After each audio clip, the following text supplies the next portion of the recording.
네, 오늘 함께 나누실 말씀의 제목은 응답받는 기도를 하라, 응답받는 기도를 하라라는 제목으로 함께 좀 말씀을 나누려고 하는데요.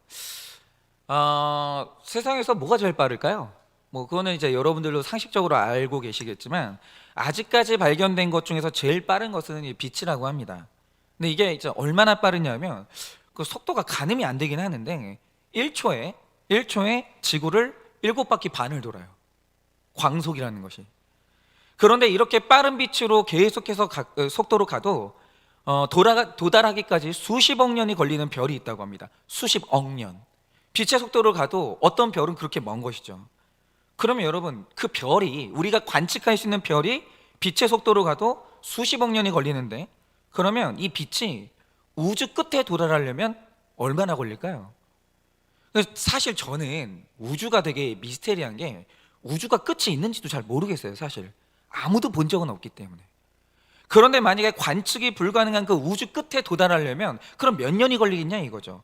이건 영원한 비밀의 영역이겠으나 확실한 게 뭐냐면, 빛이 그 끝에 닿는 걸 우리가 가늠할 수 없다면 우리의 존재는 우주 끝에 영원히 가볼 수 없다는 거예요. 그런 일은 아무리 시간이 지나도 일어나지 않아요. 사람은 우주 끝에 뭐가 있는지 영원히 알 수 없어요. 그건 불가능합니다. 그런데 문제는 하나님이라는 존재가 우주 안에 갇혀 계신 하나님이 아니라 우주를 초월해 계시거든요. 그러니까 우주 바깥에 계세요. 우주가 그렇게 먼데도. 그러면 우주의 끝에도 닿을 수 없는 우리는 결국 하나님께 닿을 수가 없는 것인가? 근데 이슬람교는 그렇게 말해요. 하나님이 워낙 초월적인 존재이기 때문에 인간이 하나님께 절대로 닿을 수 없다라고 그렇게 얘기합니다. 그런데 성경은 그렇게 말 안 해요.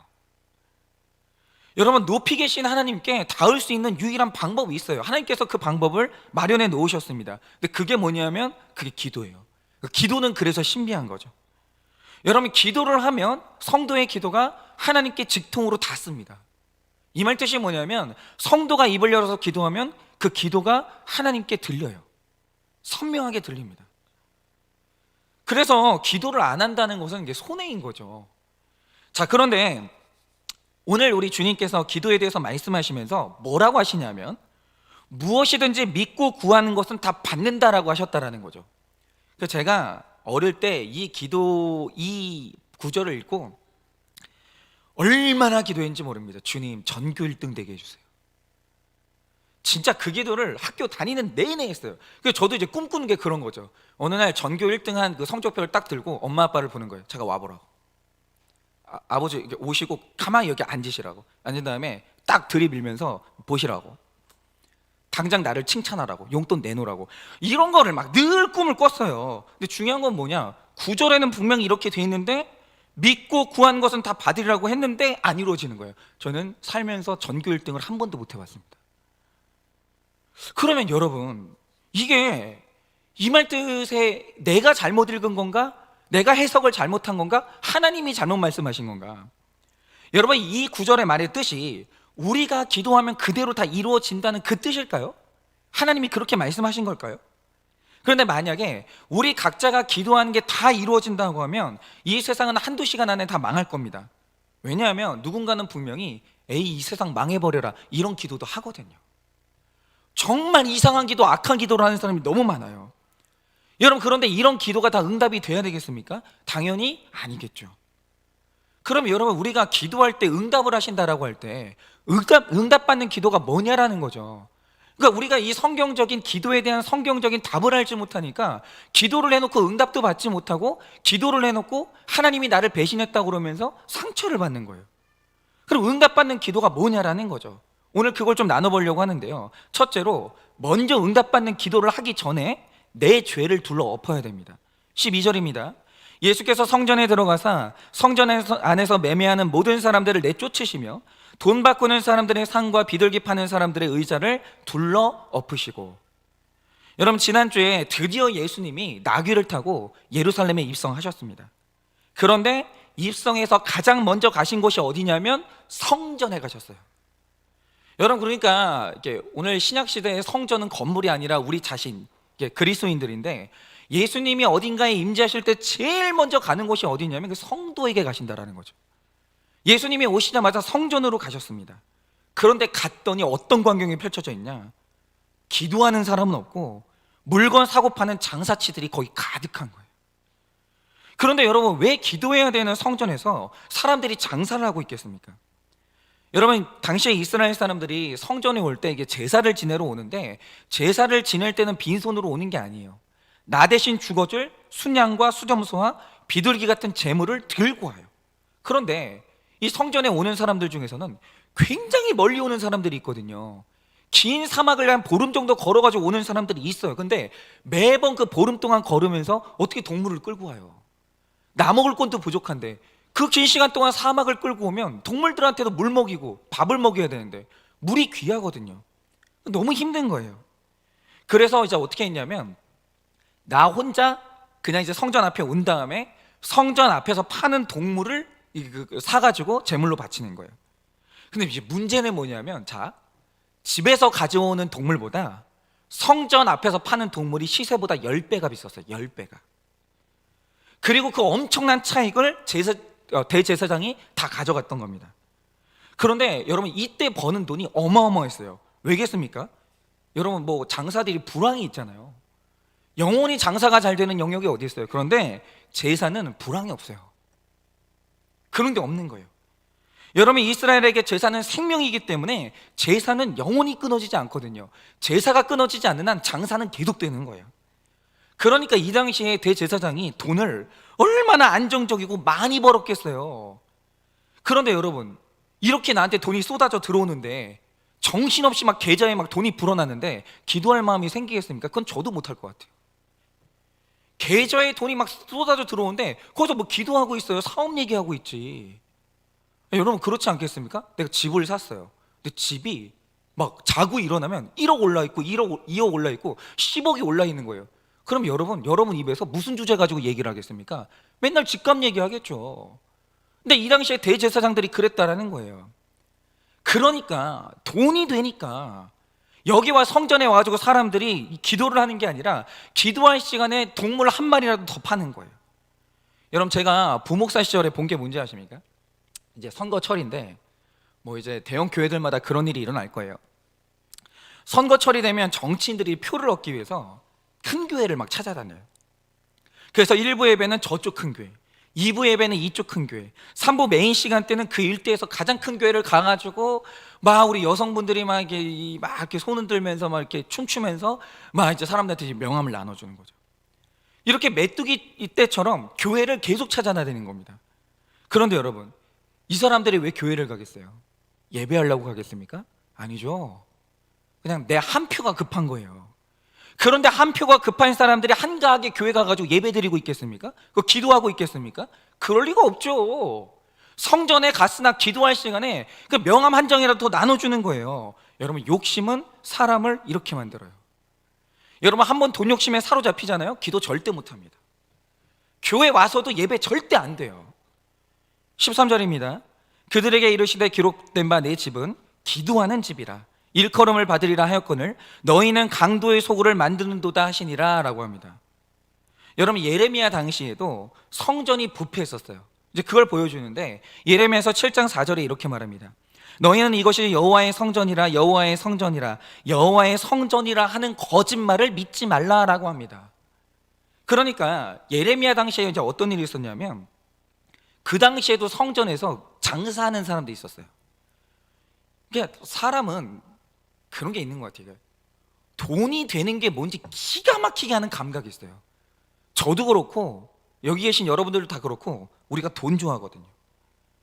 그러니까 그 당시에도 성전이 장사하는 곳이 된 거예요.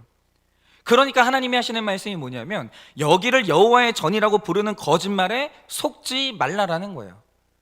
제가 전에도 이제 말씀을 드렸는데 자꾸 제 이메일이 오거든요. 이메일이 오는데 여러 가지 막 상업적인 이메일이 와요. 근데 저는 상업적인 이메일은 땡큐예요. 그러니까 예를 들면 이런 거죠. 뭐 어디 은행입니다. 뭐 어디 기업입니다. 저희가 좋은 상품이 나왔으니까 뭐 한번 보세요. 너무 좋아요. 그럴 수 있죠. 근데 제가 제일 싫어하는 메일이 뭔지 아십니까? 메일 제목이래요. 목사님 누구누구 장로입니다. 목사님 누구누구 권사입니다. 목사님 이름도 비슷비슷해. 뭐 김미영 팀장 뭐 이런 것처럼 하여튼 이게 비슷해요. 막 목사님 누구누구 전도사입니다. 그래요. 나는 무슨 상담하는 줄 알고 이제 눌러보는 거죠, 메일을. 여러분 딱 뭔지 아세요? 그 원래는 이제 그 합법적으로 책으로 사야 되는 거거든요. 근데 그 책을 PDF 파일로 만들어 가지고 그 불법으로 된 PDF 파일을 싸게 판다는 거예요. 그러면 그 장사를 할 거면 자기 신분을 밝히든가. 왜 장사를 하면서 저한테 이메일을 보내면서 목사님 누구누구 장로입니다, 누구누구 집사입니다, 누구누구 전도사입니다, 왜 이렇게 이메일을 보내냐고요. 아니, 물건 팔고 싶으면 그렇게 자기를 밝히라고요. 근데 왜 물건을 팔려고 하면서 자기 직분을 파냐고요. 그러니까 오늘 이런 사람들을 향해서 하나님이 말씀하시는 게 뭡니까? 장로라고 하는 거짓말에 믿지 말라, 집사라고 하는 말에 믿지 말라, 목사 그리고 전도사라는 말에 믿지 말라라는 거예요. 왜냐하면 그의 정체는 장사치거든요. 여러분, 이스라엘의 역사를 보면 성전이 기도하는 곳일 때보다 장사하는 데였을 경우가 훨씬 많았어요. 여러분, 유다 국가 말기에 성전에는 200만 명의 가난한 사람들이 모였지만 언제나 그곳에는 세상 욕심을 구하는 욕심의 기도만 올라갔습니다. 여러분, 또 루터의 종교개혁 당시에 작은 마을에도 교회가 200개였어요. 그 당시에 작은 마을에도. 근데 거기서 구하는 것들이 온통 다 세상 욕심이었습니다. 여러분, 주님은 교회가 기도하는 집이라고 하셨는데 성전을 이용해서, 기도를 이용해서 유익만 얻으려고 하니까, 자기 정욕만 채우려고 하니까 그것은 교회지만, 겉으로는 성도지만 사실 강도의 구렬이 되는 거예요. 저도 마찬가지죠. 여러분, 제가 어떤 기도를 할 때 제 기도 내용이 중요한 것이지 목사가 기도했다 하나도 안 중요해요. 하나도. 정말 하나도 안 중요해요. 예를 들면 이런 거죠. 어떤 목사님이, 그런 사람들 많아요. 암에 걸린 거예요. 다급하잖아요. 살고 싶잖아요. 그럼 그게 어떤 목회자의 눈에는 이게 많은 헌금을 얻어낼 수 있는 기회로 보이는 거예요. 그 말하는 게 이거죠. 기도할 테니까 1억 헌금하라고, 내가 기도해 줄 테니까 2억 헌금하라고. 그럼 여러분, 그 기도가 올라가겠습니까? 그 기도가 제대로 된 기도입니까? 아니겠죠. 목사가 기도하는 게 중요한 게 아니에요. 제대로 된 기도를 하는 게 중요하지. 그런데 이런 강도의 구렬 같은 목사들도 있다는 거예요. 여러분, 우리도 마찬가지로 포장은 성도인데 성도가 아닌 사람 굉장히 많아요. 굉장히. 온통 그 마음에 장사하는 것으로 가득한 사람들이 굉장히 많습니다. 그런데 여러분, 기도의 집이 어떻게 강도의 구렬이 됩니까? 이 원리를 잘 들어보세요.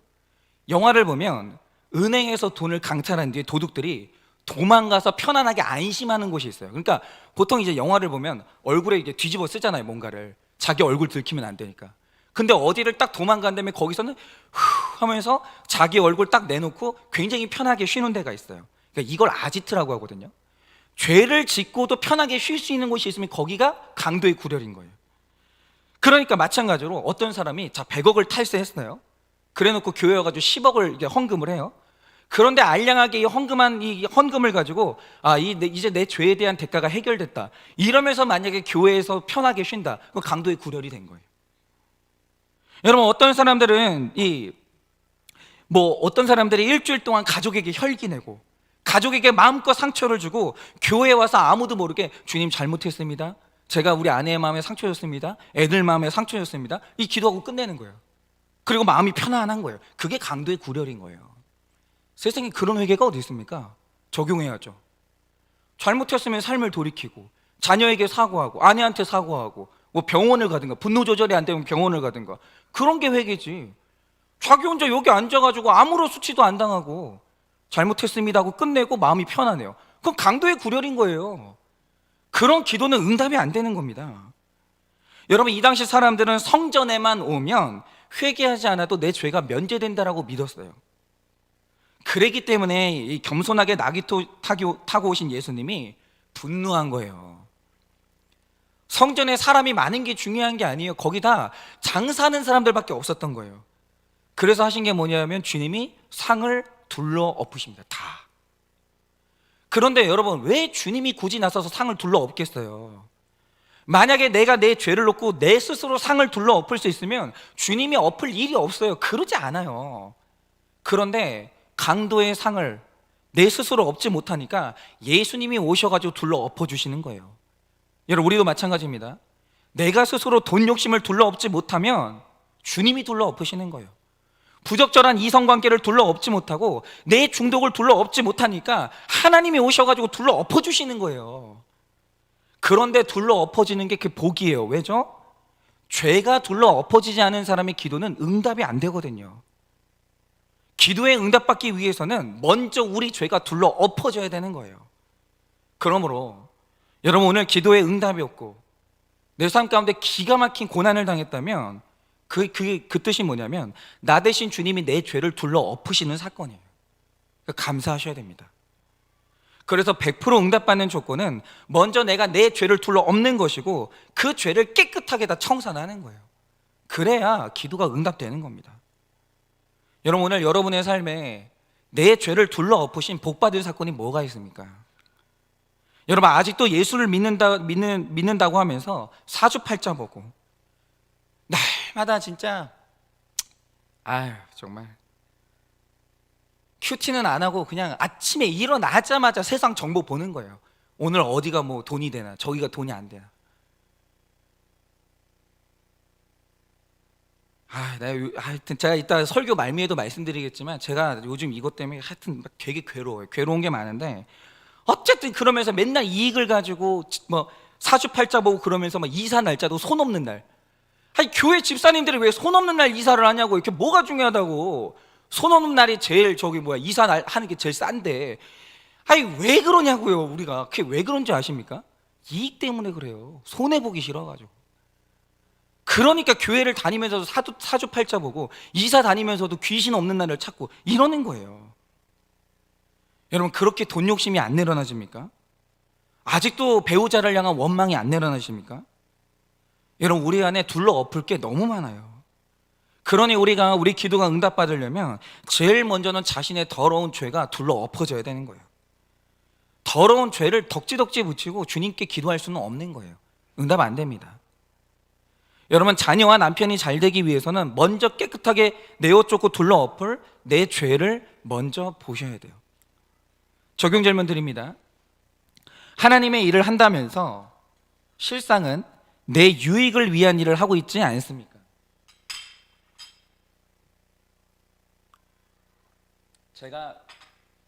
제가 지금 한 주 동안 괴로운 게 이거예요. 이번 주에 큐티를 하는데 하나님이 얼마나 혼을 내시는지. 네가 목사냐? 네가 네 이익을 위해서 지금 목회하고 있지. 네가 진짜 성도님들 위해서 목회하냐? 이거를 제가 얼마나 혼이 나는지 한 주 동안에 굉장히 괴로웠어요. 여러분은 뭘 위해서 신앙생활하고 있으십니까? 여러분, 응답받는 조건은 먼저 내 죄를 보는 것이고 내 죄를 깨끗이 둘러 엎는 것입니다. 내가 둘러 엎어야 될 죄는 무엇입니까? 두 번째로 100% 응답받는 기도는 약자를 위해서 기도해야 됩니다. 14절입니다. 맹인과 저는 자들이 성전에서 예수께 나오매 고쳐주시니. 그런데 여러분, 이 말씀에서 되게 재미있는 사실이 있어요. 그게 뭐냐면 맹인과 저는 자들이 누구께 나왔죠? 대제사장에게 안 가요. 누구한테 가냐면 예수님한테 가는 거예요. 그럼 왜 이러는가? 여러분, 말씀을 보면 맹인과 저는 자들이 예수님께 다가갔다고 하는데 엄밀히 말하면 성전 안에서 예수님을 만난 게 아니에요. 성전 바깥에서 만났습니다. 왠지 아세요? 율법을 보면 몸에 하자가 있는 사람들, 그러니까 몸에 뭔가 장애가 있는 사람들은 온전하지 않다라고 하면서 성전에 안 들여보내줬어요. 못 들어갔습니다. 그러니까 그 당시에 가장 사실을 안아줘야 될 이 장애우들이 성전에 못 들어가고 바깥에 있는 거예요. 예수님이 그 사람들한테 가는 거예요. 성전에는 장사하는 인간들밖에 없고 밖에 나가니까 약자들이 다 널려 있는 거예요. 예수님이 성전 안에서는 둘러 엎으시고 바깥에 약자들을 안아주시러 밖으로 나가시는 거예요. 한마디로 예수님이 임재한 사람들의 특징이 뭐냐면 약자들한테 다가가는데 제일 편한 사람들이라는 거예요. 여러분, 지금 바깥에 보면 저도 이제 그런 분들한테 연락이 자주 오지만 이혼을 했어요. 근데 이 이혼의 죄패를 가지고 교회 못 가겠는 거예요. 말도 못 꺼내겠는 거예요. 나 이혼했다고. 그래서 받아주는 교회가 없어서 성전 밖에 계시는 분들이 있어요. 내가 죄를 짓고 진짜 회개하고 싶어요. 근데 말을 못 하겠는 거예요. 말하면 나 또 얼마나 사람들이 나를 째려보고 이 교회 안에 쭉 퍼져가지고 내가 얼마나 웃음거리가 될까. 그래서 성전 바깥을 돌고 있는 분들이 정말 많아요. 여러분, 이렇게 지금 성전 밖에는요, 진짜로 정신적으로 육적으로 연약한 정말 우리 이웃들이 너무 많이 있어요. 맹인과 전은자들이 구원을 위해서 성전 안으로 들어가고 싶지만 가지 못하고 배회한 것 같이 지금 교회 바깥에 있는 분들이 정말 많습니다. 근데 이게 교회가 개혁되어야 되는 가장 첫 번째 이유예요. 여러분, 이거 문제 있다고 생각하지 않으세요? 제가 이거 그냥 주장하는 게 아니에요. 여러분, 왜 저한테 이메일을 보내겠어요? 누군가가. 그러니까 많이는 안 보내요. 저도 그렇지 않기 때문에 많이 보내는 게 아니라 이메일이 오는데 왜 저한테 오겠어요? 우리 교회 사람이 아닌데 왜 저한테 오냐고요. 이유가 뭐냐면 이 죄를 가지고 자기 교회 안에 못 들어가겠는 거예요. 그럼 왜 못 들어가겠어요? 들어오지 말라는 어떤 사인을 주고 있는 거예요. 교회 물 흐리지 말고 나가라는 거예요. 그런 이상한 얘기 교회 안에서 하지 말라는 거죠. 교회가 이상해졌어요. 교회가 내 심령에 달이 저는 것, 앞을 보지 못하는 거 말할 수 있어야 되는 거 아니에요? 교회가 이상해요. 말을 못하게 하는 거예요. 망신스럽다고. 그러니까 교회 바깥을 뱅뱅 배회하고 나랑 상관없는 목사님한테 이메일 보내가지고 자기 상담을 고민하는 거예요. 문제 있는 거 아닙니까? 여러분, 이거 진짜 개혁이 돼야 되는 문제예요. 저는 정말 맹인과 전은자들이 모여드는 그런 교회가 되길 원합니다. 진실로 그래요. 문제 있는 분들은, 말 못할 사정이 있는 분들은 오셨으면 좋겠어요. 지차 장애뿐만이 아니라 모든 연약한 자가 다 모이기를 바랍니다. 그런데 모이면 끝납니까? 아니죠. 연약한 자가 모였으면 살려야 될 거 아니에요. 이렇게 세워야 될 거 아니에요. 그런데 살리는 방법이 뭡니까? 여러분, 사람 살리는 방법은 딱 하나예요. 살리는 그 사람이 자기 죄를 먼저 보면 돼요. 여러분, 내 죄를 볼지 모르는 의로운 사람이 죄인 만나잖아요. 정죄밖에 더 안 해요. 가만히 앉혀놓고 네가 뭐 잘못했는지 하나부터 열까지 가리키고 끝내는 거예요. 그러면 사람이 죽어요. 죄 지은 사람하고 같이 앉아고 자기 죄를 같이 고백해 줄 사람, 그 사람이 있어야 되는 거예요. 그래야 사람이 살아나는 거죠. 여러분, 내 죄를 보는 것은 나도 살리지만 다른 사람도 살리는 실력을 갖게 합니다. 그래서 제가 지금도 훈련할 때마다 계속하는 게 그거예요. 어떤 분이 죄를 고백하고 자기 어떤 중독을 고백하잖아요. 엄청 칭찬합니다. 훌륭하다고. 당신 나중에 두고 보라고. 당신이 오늘 고백한 그 죄패를 가지고 당신이 사람 살릴 거라고. 그렇게 얘기합니다. 여러분, 내 죄를 보면 무시하던 배우자가 귀하게 보이기 시작하고, 상처 입은 자녀가 보이기 시작하고, 외로운 부모님이 보이기 시작하고, 연약한 지체들이 보이는 거예요. 그런데 내 죄를 보지 못하는 사람은 죽어도 남을 위로하지 못해요. 죽어도. 여러분, 같이 눈물 몇 방울 흘려주는 것으로 오래 못 갑니다. 내 죄가 구체적으로 보여주고 내가 먼저 상을 둘러 엎어야 연약한 자를 돕고 상담할 수 있는 거예요. 그러니까 이제 어떤 사람이 상담을 할 때 제일 첫 번째는 뭐냐면 그 체휼이 돼야 되는 거예요. 예를 들어서 이제 어떤 분이 이렇게 사기를 당했다고 하죠. 그러면 사기를 한 번도 안 당한 사람들은 그게 그렇게 무시가 되는 거예요. 아유, 그 말도 안 되는 거예요. 사기를 당하냐고. 아유, 어리석다고. 근데 내가 어리석다는 걸 나도 아는 사람은 그 사기당한 사람 앞에서 체휼을 해주는 거예요. 야, 그거 나 같아도 사기 당했겠다고. 아, 어떻게 이렇게 깜짝같이 속이냐고. 아, 진짜 마음이 너무 아프시겠다고. 내 연약함을 아는 사람들은 어떤 연약한 상대가 와도 그 연약함이 체휼이 되는 거예요. 여러분, 내 연약함과 죄를 먼저 봐야 남이 아픈 것 때문에 울어주고 도와줄 수가 있는 거예요. 그리고 이 연약한 자를 위한 이타적인 기도에 주님이 100% 응답하십니다. 그러니까 여러분 보세요. 우리 옆에 연약한 자가 있잖아요. 기도해 줘야 될 연약한 자가 있잖아요. 그게 나한테 복이에요. 왠지 아십니까? 하나님이 우리가 연약한 자를 위해서 이타적인 기도를 하잖아요. 그러면 하나님께서 그 기도를 너무 좋아하시기 때문에 내 기도 제목까지 응답해 주시는 거예요. 덩달아서. 여러분, 그래서 사실 우리 옆에 붙여주신 그 연약한 사람은요, 사실 우리에게 붙여주신 복이에요. 내가 내 기도 아무리 해도 응답 안 되거든요. 근데 내 옆에 있는 자녀를 위해서 기도해주면 내 자녀의 기도 제목까지 응답해 주시는 거예요. 하나님이 이타적인 기도를 그렇게 좋아해요. 정말 그렇게 좋아하십니다. 그러므로 이타적인 기도가 가장 능력 있는 기도예요.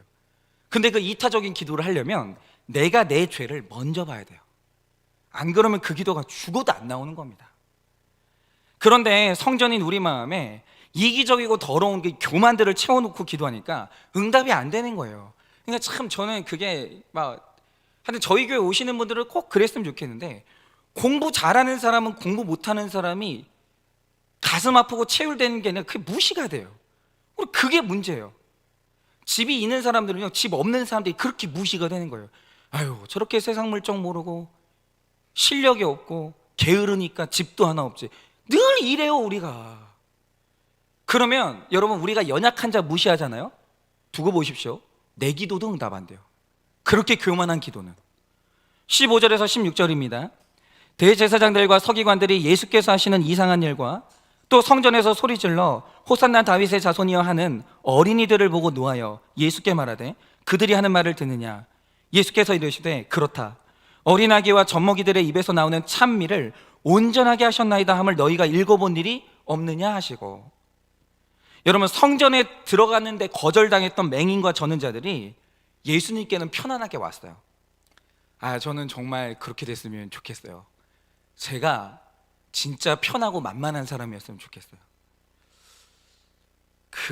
제가 우리 전도사님들하고 이렇게 교제를 계속 나누고 있는데, 제 최종 목표는 뭐냐면, 저희 남자 전도사님, 지금 찬양 인도하는 전도사님이 28살이거든요. 제가 42살이니까 나이 차이가 많이 나죠. 그래도 우리 전도사님들하고 제가 되게 만만했으면 좋겠고, 그래서 좀 편했으면 좋겠어요. 그래서 제가 지금 되게 실없는 농담을 계속 던지는데, 어쨌든 우리가 참 잘 지냈으면 좋겠는데, 예수님이 그랬거든요. 예수님이 만만한 사람이었어요. 편한 사람이었고. 그런데 이제 그 모습을 보면 저 사람들이 내가 불편해하지 안 와. 나한테는 안 와. 근데 예수님한테 몰려가는 거예요. 그러면 대제사장들과 서기관들이 느끼는 게 있어야 될 거 아니에요. 여러분 보세요. 남자들이 자꾸 잘못하는 말이 뭐냐면, 애들이 엄마를 더 좋아하는 거예요. 그럼 니들은 나는 돈 버는 기계냐? 왜 니들은 엄마만 좋아하고 나는 안 좋아하냐? 그게 잘못된 거예요. 왜 애들이 엄마를 편안하게 생각하고 나를 불편해하는지 나를 봐야 될 거 아니에요. 대제사장들이 그걸 못 보는 거예요. 왜 이 사람들이 예수님한테 가는지. 오히려 예수님이 인기가 많아지니까 기분 나쁘게 여기면서 분노하고 있는 겁니다. 여러분, 저도 마찬가지죠. 내가 손을 못 대고 내가 살리지 못하는 사람이 다른 교회 다른 성도를 만나가지고 이 고침을 받았다면 그럼 우리가 어떻게 되겠습니까? 기뻐해야죠. 살려준 그 사람한테 고마워해야죠. 그런데 기뻐하기는커녕 오히려 대제사장과 서기관들은 지위와 학식으로 이상하다라고 얘기를 하는 거예요. 그리고 예수님을 향해서 유치하게 분노하는 겁니다. 여러분 생각해 보세요. 만약에 우리가 이제 앞으로 소그룹 인도를 하게 돼요. 그리고 이제 내가 목자가 됐다고 하죠. 근데 내가 인도하는 모임은 사람들이 안 와요. 모임이 안 돼요. 근데 저기 옆에 이제 모임을 보니까 저기는 막 깔깔대면서 막 웃으면서 사람들이 막 계속 가면서 막 헤어질 때가 되니까 나는 우리 목자님하고 헤어지지 않을 거야. 막 이런다는 거죠. 그럼 여러분 마음은 어떠시겠어요? 저도 마찬가지죠. 우리 교회는 사람이 안 와요. 자꾸 내 곁에는 떠나겠다는 사람만 있어요. 근데 옆 교회는 사람들이 살아나면서 좋은 소문나고 그 교회 성도들은 나를 만날 때마다 우리 목사님이 최고라는 거예요. 그럼 제 마음은 어떨까요? 제가 가만히 상상해 봤거든요.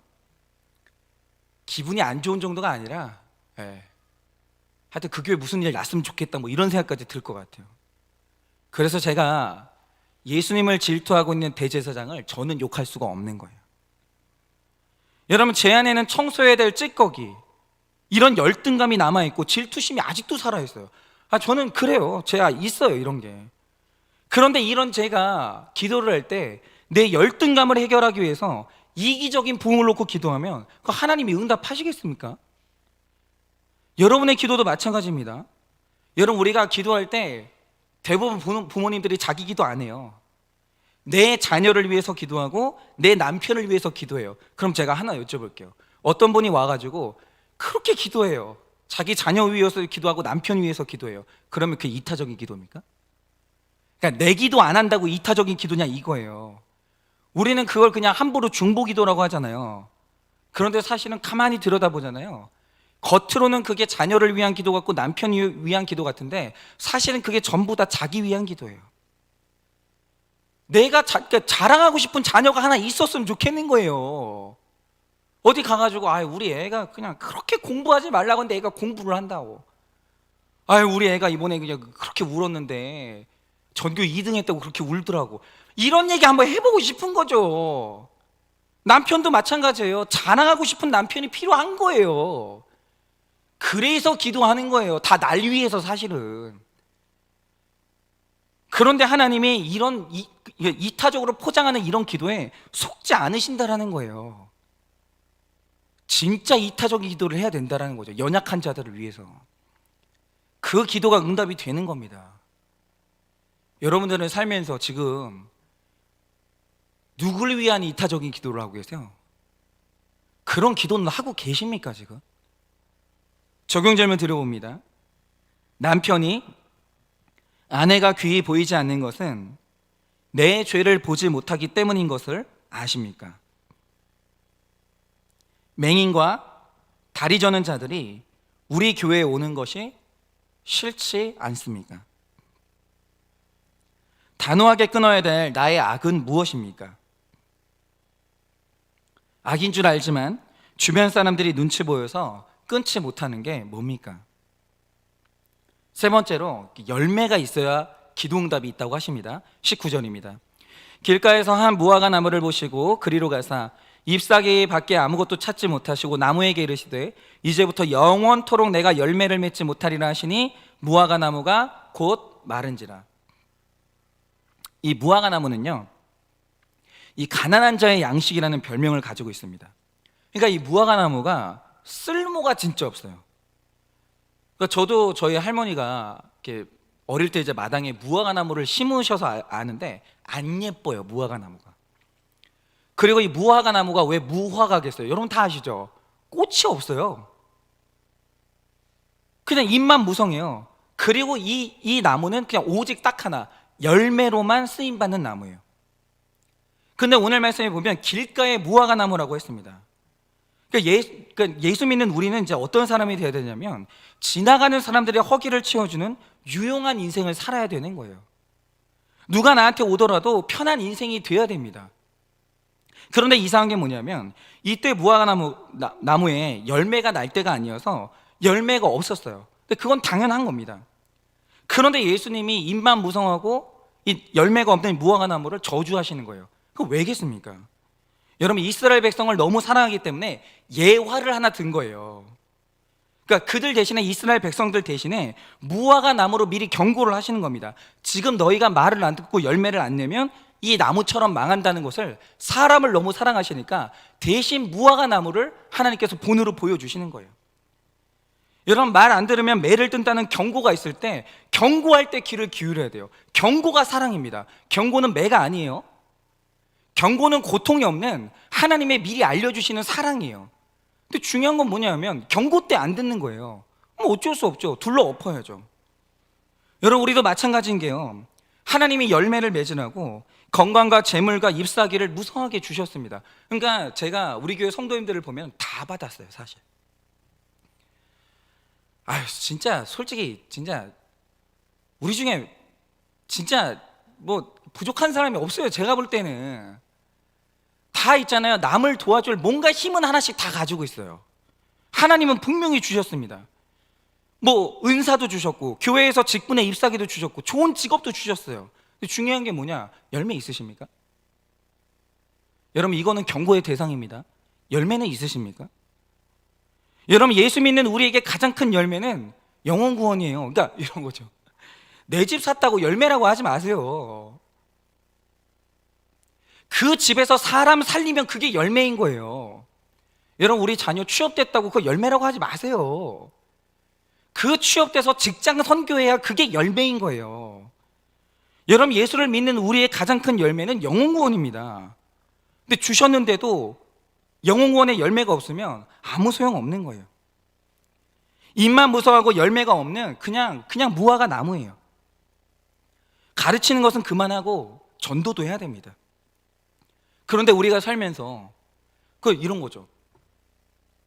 사실 하나님의 관심사는 영혼 구원밖에 없기 때문에, 자, 어떤 사람이 물질을 준다고 하죠. 그러면 하나님이 그 다음부터 지켜봐요. 이 물질 가지고 영혼 구원 하나? 이 학벌 가지고 영혼 구원 하나 지켜보신다라는 거죠. 근데 열매가 없으면 주실 이유가 없는 거예요. 20절입니다. 제자들이 보고 이상히 여겨 이르되 무화과 나무가 어찌하여 곧 말랐나이까. 여기서는 그냥 제자라고 하는데 저는 이 제자가 베드로라고 생각합니다. 왜냐하면 베드로는 늘 질문해요. 늘.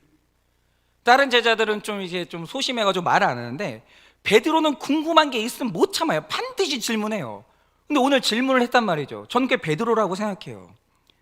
그런데 여기서 주님, 왜 저 무화과 나무가 말랐습니까? 이 질문을 적용하면 우리가 신앙생활하면서 제일 시험 드는 게 그거예요. 저 사람은 기도 많이 하고 교회에서 봉사 많이 해서 믿음의 잎사귀가 무성한 것 같아요. 믿음 좋아 보여요. 그런데 저 사람이 왜 말랐습니까? 물어보는 거예요. 그러니까 제가 아는 분도 그래요. 이분이 교회 장로님이에요. 새벽 기도를 안 빠지시는 분이에요. 근데 이분이 하루는 새벽 기도를 갔다가 돌아오는 길에 뺑소니 사고에 치여가지고 돌아가셨어요. 그럼 사람들이 시험 드는 거예요. 아니, 잎이 무성한 것 같은데 믿음 좋아 보이는데 왜 말랐습니까? 그러니까 이게 우리 질문의 1번이에요. 아니, 저 사람 기도 저렇게 많이 하는데 근데 왜 가난합니까? 근데 제가 그게 인생의 미스터리였어요. 우리 아버지 보면 믿음도 무성하고 헌신도 무성하고 하는 일이 되게 많은 것 같은데, 그런데 주님 왜 우리 교회는 성도가 말랐나이까? 성도가 없는 거예요. 교회가 부흥이 안 되는 거예요. 우리 집은 맨날 가난한 거예요. 그게 이상한 거죠. 여러분, 그런데 이런 게 이상히 여기는 인생이 되는데, 여러분, 내가 전도하지 않으면 길가에서 오고 가는 말에 다 상처만 받는 거예요. 길가에 있으니까 안 듣는 말이 없고 칭찬과 비난에 연연하면서 이런 것들 하나에 말라 죽는 거예요. 왜지? 백수라는 말에 부르르 떨고 가난과 공부 못한다는 말에 파르르 떨면서 말라 죽는 거예요. 그러니까 우리가 어떤 현상을 놓고 내가 듣는 말을 놓고 해석이 안 되면 우리가 그만큼 고통을 당하는 겁니다. 이 제자들도 예수님이 그러니까 무화과 나무를 말리셨어요. 근데 그게 해석이 안 되는 거예요. 오늘 질문을 던지는 거죠. 21절 22절입니다. 예수께서 대답하여 이르시되 내가 진실로 너희에게 이르노니 만일 너희가 믿음이 있고 의심하지 아니하면 이 무화과 나무에게 된 이런 일을 할 뿐만 아니라 이 산더러 들려 바다에 던져지라 하여도 될 것이요 너희가 기도할 때 무엇이든지 믿고 구하는 것은 다 받으리라 하시니라 라고 그렇게 대답하십니다. 그러니까 결국 오늘 하나님이 하시는 말씀이 뭐겠습니까? 성도는요, 기도하면 응답받는 성전이에요. 여러분, 인간은 종교적인 동물이기 때문에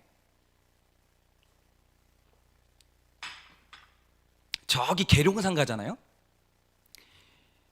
여러분, 안 믿는 사람들도 새벽 예배하는 거 아십니까? 계룡산 가시잖아요. 저기 도사님들이 있잖아요.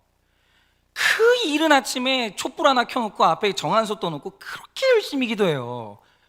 근데 여러분, 제가 분명히 말씀드리지만 택자가 아닌 자가 하는 기도는 하나님께 닿지 않아요. 귀신한테는 닿을지 모르겠으나 하나님께 닿지 않아요. 하나님이 오직 들으시는 사람의 기도는 어떤 기도냐면 성도의 기도만 들으시는 거예요. 그래서 성도라는 것은요, 기도하면 하나님이 응답하시는 특별한 존재예요. 그런데 중요한 건 이거예요. 오늘 제가 기도에 대해서 계속 말씀드렸거든요. 기도를 하시냐 이거죠. 제가 지금 이 기도를 하시냐 이럴 때 여기 나와가지고 눈 감고 손 모으고 이거 하냐 이거 물어보는 게 아닌 걸 아시죠? 이타적인 기도 하십니까? 하나님 앞에 정결하게 되기 위해서 내 상을, 내 죄의 상을 둘러엎는 그 삶을 살고 계시냐라 이거예요.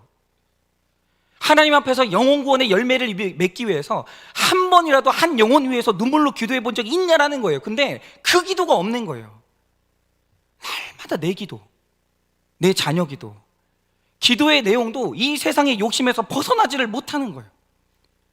그리고 맨날 기도하는 게 뭐냐? 죄를 지어놓고 하나님 한 번만 용서해 주세요. 이번 한 번만 넘어가게 해주세요. 하나님 이번 한 번만 위기를 모면하게 해주세요. 이런 죄를 수습하는 기도 말고는 안 하는 거예요. 그런데 오늘 예수님이 하시는 말씀이 뭐냐면 그러면 잎이 무성해도 마른다라는 거예요. 기도는 안 하고 쓸데없는 세상 욕심만 내지 말고 제대로 된 기도를 좀 이제 시작하라는 거예요. 그러면 주님이 말씀하시는 게 뭐냐? 내가 반드시 응답하겠다라는 겁니다. 제가 한 집사님의 나눔을 한번 해볼게요. 여러분들은 이렇게 할 수 있는지 한번 생각해 보세요. 남편이 바람 피우고 집을 나간 지 2년 됐습니다. 그런데 어느 날 그 남편에게서 몸이 아프다는 얘기가 들렸습니다. 그래서 남편이 아프다는 말에 집으로 오라고 연락을 했고 남편이 집으로 잠시 들어왔습니다. 그러니까 저는 이 남편도 신기한 것 같아요. 왜 와요? 아니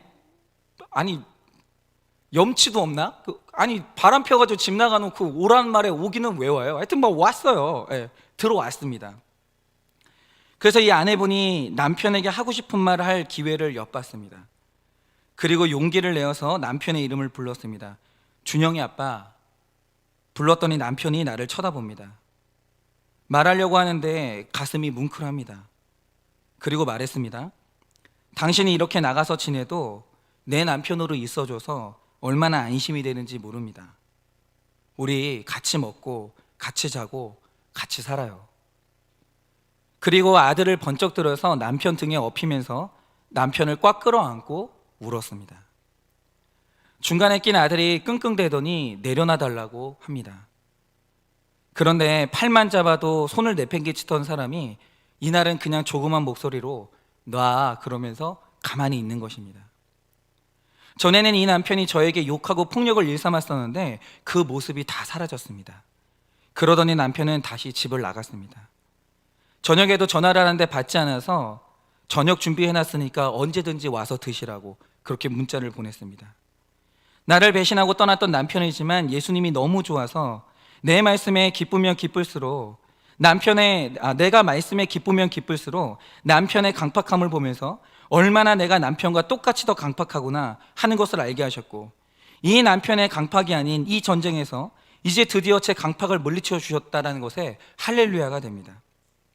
내 생각대로 하고 싶지만 하나님이 원하시는 대로 살고자 발버둥쳤던 하루, 내가 세상으로 돌아가지 않게 하시려고 내가 메고 있는 멍에가 하나님이 나한테만 주시는 최고의 기업인 것을 오늘도 또 알았습니다.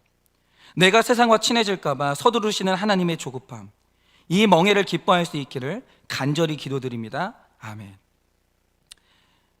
여러분, 이 아내분이 기도의 내용의 수준이 다른 거예요. 지금 남편이 나를 배신하고 바람을 피워서 집을 나갔죠. 그럼 보통 우리가 하는 기도가 뭐겠습니까? 하나님, 저 인간 딱 한 번만 벌을 주세요. 자기가 얼마나 잘못했는지 하나님 좀 알려주세요. 이런 기도하죠. 이 분이 저보다 나은 분이에요. 저는 이런 기도는 못할 것 같아요. 그런데 이분이 한 기도가 뭡니까? 주님, 이 남편이 구원받게 해달라는 거예요. 그리고 주님, 이 남편의 인생의 죄의 상이 둘러 엎어지는 게 아니라 내 마음에 있는 이 죄의 상이 둘러 엎어지게 해달라고 그것을 놓고 기도하는 거예요. 그런데 여러분, 이런 기도에 응답이 안 되겠습니까? 이런 믿음이 있어야 되는 거예요. 여러분, 이런 기도에 하나님은 100% 응답하십니다. 근데 중요한 게 뭐냐? 우리가 이런 기도를 안 하죠. 오늘 하나님은 정말 응답하고 싶어 하세요. 근데 중요한 건 뭐냐면 누가 내가 원하는 기도를 하나 지금도 하나님께서 기다리고 계십니다. 여러분, 말씀을 맺고자 합니다. 여러분, 우리가 무엇이든지 믿고 구하는 것을 받으려면 첫째, 자기 죄를 둘러 엎어야 된다고 하셨습니다. 내가 성전인데 내 속에 있는 욕심과 내 뜻과 술, 담배와 이 모든 나쁜 생각들을 하도 둘러 엎지 못하니까 주님이 지금 우리 기도에 응답해 주시려고 내 죄를 둘러 엎으시는 거예요. 여러분, 오늘 내 죄를 둘러 엎는 고난이 왔다면 감사하시기 바랍니다. 주님이 내쫓으시는 거예요. 그래서 남편이 집을 나가고 아내가 집을 나가고 여러분, 사업이 망했습니까? 주님이 둘러 엎어주신 거예요. 그 둘러 엎어주시는 사건에서 자꾸 문제 해결을 원하지 마시고 회개하고 주님께 나오라고 그렇게 말씀을 하시는 겁니다. 여러분, 또한 약자를 위한 기도가 응답받는다라고 하십니다. 내 죄를 볼 때 약한 지체들이 보이기 시작해야 돼요. 내 연약한 아내가 보이고 연약한 자녀가 보이고 식구가 보이고 내 지체가 보이고 보여야 돼요. 그리고 기도할 때 그 기도가 응답이 되는 것입니다. 그리고 이제는 제발 우리 열매를 위한 기도를 좀 했으면 좋겠어요. 여러분, 우리는 길가의 무화과 나무예요. 지나가는 사람들의 허기를 채워주고 우리가 사람 살려야 되는데 가진 것만 무성하고 그걸 남을 위해서 하나도 안 쓰는 거예요. 그러니 오늘 하나님께서 가진 것들을 말려버리사 다 그것들을 우수수 떨어지게 하시는 겁니다. 여러분, 정말 우리가 모든 사람이 오기를 원해요. 제가 이제 길가에 나무 같다라는 생각을 하는 게, 제가 내일 그 신천지 교인을 한 명 만납니다. 저희 지역에 뭐 야고보 지파인가? 그러니까 신천지 서울 쪽 뭐 본부가 있나 봐요. 근데 거기서 이제 그 목회자들 뭐 모르겠어요. 저는 모르겠는데 목회자들 배정해가지고 뭐 이렇게 거기 뭐 신자들이 뭐 이메일을 보내더라고요. 근데 누가 이제 이메일을 왔는데 뭐 그날은 그냥 못 지나가겠는 거예요. 그래서 제가 답장이 안 올 줄 알았는데 한번 보내봤어요. 귀하는 나이가 어떻게 되십니까? 답장이 왔어요. 저는 몇 살이고 이렇게 중계동에 산다는 거예요. 그래서 제가 저를 한번 만나실 수 있겠냐고, 꼭 한번 뵙고 싶다고. 답이 온 거예요. 만나겠다는 거예요. 그 제가 내일 만납니다. 왜 이렇게 해야 되나? 왜 이렇게 해야 되나? 그러니까 저도 왜 이러는지는 모르겠는데 저는 그냥 이렇게 새벽 큐티 설교를 했는데 뭐 어쩌다 보니까 외부 성도님, 우리 교회 성도님들 아닌 분들하고 연락이 되면서 그분들이 사연을 보내주시는 거예요. 왜 하나님이 이래야 되는가? 하나님이 네 교회만 아는 그 이기적인 마음에 대해서 하나님이 그걸 용납을 안 하시는 거예요. 야, 네가 네 교회 성도들만 챙기면 그게 이타심이냐? 그 결국 네 이기심 아니냐? 네가 잘 되고 싶은 거 아니냐? 너랑 상관이 없는 사람들, 너에게 전혀 도움이 되지 않는 사람들의 이 고통에도 귀 기울일 줄 알아야 그게 이타적인 거 아니냐? 네가 그 사람들 고민 들어주고 그 사람들 살리면 내가 네 성도들 기도 응답해 줄게, 이렇게 말씀하시는 것 같았어요. 내일 뭐 제가 그분을 설득하겠습니까? 안 되겠죠. 그냥 한번 만나보려고요. 만나서 무슨 말이 됐든지 간에 그분이 만약에 정통교회 목사한테 뭐 상처받은 게 있어서 신천지로 갔다면 사과해야죠. 미안하다고. 나 같은 목사가 잘못해가지고 당신이 그렇게 됐다고 사과하고, 그분이 저에 대해서 하고 싶은 말이 있으면 또 하고 들어도 주고 해봐야죠. 제가 이 설교를 준비하면서 그런 생각을 너무너무 많이 한 거예요. 반주해 주세요. 제가 오늘 우리 다 같이 좀 찬양을 좀 하려고 하는데, 제가 설교 첫 부분에 괴로운 게 하나 있다고 했잖아요. 그게 뭐냐면 아침에 이메일이 하나 왔는데, 또 우리 교회 성도님이 아니에요. 근데 이분이 이제 설교를 듣는데요. 새벽 큐티 설교를 우연치 않게 소개를 받아서 듣는데, 그분이 이제 하시는 말씀이 뭐냐면 주식을 해가지고 다 날렸다는 거예요. 근데 아침에 그 메일을 읽는데 그분이 새벽 큐티 설교를 안 들으면 나 모르겠어요. 근데 듣는 분인데 그랬다는 거예요. 근데 그게 이번 한 주 동안 주님이 계속 저를 치시는 거예요. 이게 왜 치시냐면, 저는 막 이 부동산 지금 열풍 불고 막 주식 열풍 불 때 그게 분명히 하나님이 사인을 주셨거든요. 이거 경고하라고. 너 이거 설교 시간에 강하게 경고하고 성도님들한테 경고하라고 말했거든요. 근데 제가 말 못했어요. 왜냐하면 성도님들이 저를 싫어할까 봐. 새벽 큐티 설교 듣던 사람들이 듣다가 이 목사가 쓸데없는 소리 하네? 그러면서 또 안 들을까 봐 제가 겁이 나서 그 얘기를 못했어요. 근데 이번 주에 그런 얘기를 너무 많이 듣는 거예요. 지금 막 주식 투자했던 분들이 주식이 막 폭락을 하니까 막 아우성을 치는데, 하나님이 저한테 뭐라고 말씀하시냐면, 이번 한 주 에스겔 말씀이 그랬잖아요. 그래, 어떤 사람이 파수꾼이 외쳤는데도 듣지 않아서 망했으면 그 사람 책임이야. 근데 파수꾼이 외치지 않아서 이 사람이 망했으면 그 파수꾼 책임이야 라고 얘기하는데, 그게 그날 이 가슴에 콱 찌르시는 거예요. 왜냐하면 제가 경고를 안 했거든요. 와, 나 한 주 동안 하나님이 계속 치시는 거예요. 네가 목사냐? 너 만약에 어떤 사람이 네 설교를 듣는데 주식 때문에 만약에 그 사람이 돈을 잃었으면 네 책임이라고.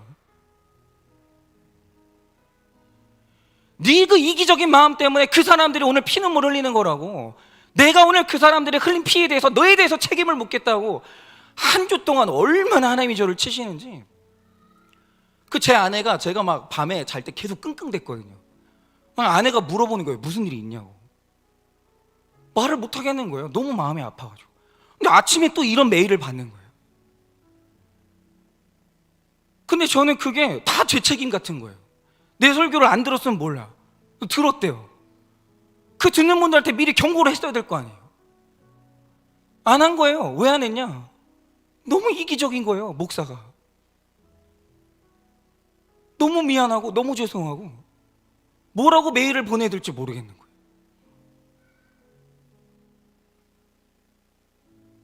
다 제 책임이에요. 다.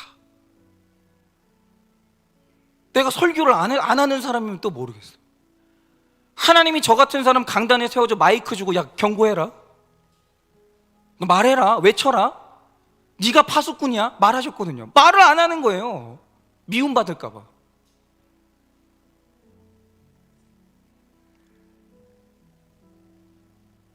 여러분, 제가 이런 마음을 가지고 기도하니 하나님이 응답하시겠습니까? 안 하시죠. 지만 아는 성도들이 나중에 어떻게 될지 뻔히 알면서 자기만 아는 목사의 기도에 하나님 무슨 응답을 하시겠어요? 만약에 하나님이 오늘 저 마이크를 뺏으신 다음에 너 목회 그만해, 넌 오늘 이걸로 끝이야, 너 말고 자격 있는 목사 세워가지고 내가 목회 시킬 거야 라고 해도 할 말이 없는 거예요. 만약에 최근에 주식을 하다가 손해본 분들이 있다면 제가 회개하겠습니다. 제가 잘못했습니다.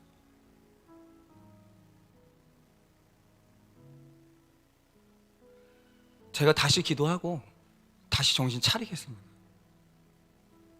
정말 다시 사랑이 회복돼서 제가 쓴소리 꼭 하겠습니다. 그래서 이 한 주 동안은 하나님 앞에 기회를 한 번 더 달라고 그렇게 아픈 마음으로 기도하는 한 주를 보냈습니다. 여러분은 어떠십니까? 어떤 기도를 하고 계십니까? 기도는 하고 계십니까? 여러분, 이 시간에 우리 다 같이 찬양을 할 텐데요, 좀 회개했으면 좋겠어요. 하나님, 제가 주님이 그렇게 내 기도를 듣기 원하시는데 나는 날마다 이기적인 기도를 하고 정욕으로 쓸 기도만 하고 이타적으로 남 약한 사람을 위해 기도하지 못하고 영혼 구원을 위한 열매는 내 입술에 한마디도 없고, 하나님 기도 좀 하게 해달라고. 소리치지 마시고 기도 좀 하게 해달라고. 우리 그렇게 좀 다 같이 좀 진짜 오늘 이 아침에 저도 아픈 마음으로 기도하고 우리 성도님들 인생에 그렇게 오늘 우리 다 같이 인생에 기도가 회복됐으면 좋겠습니다. 우리 다 같이 한번 찬양해 볼까요? 당신이 아파서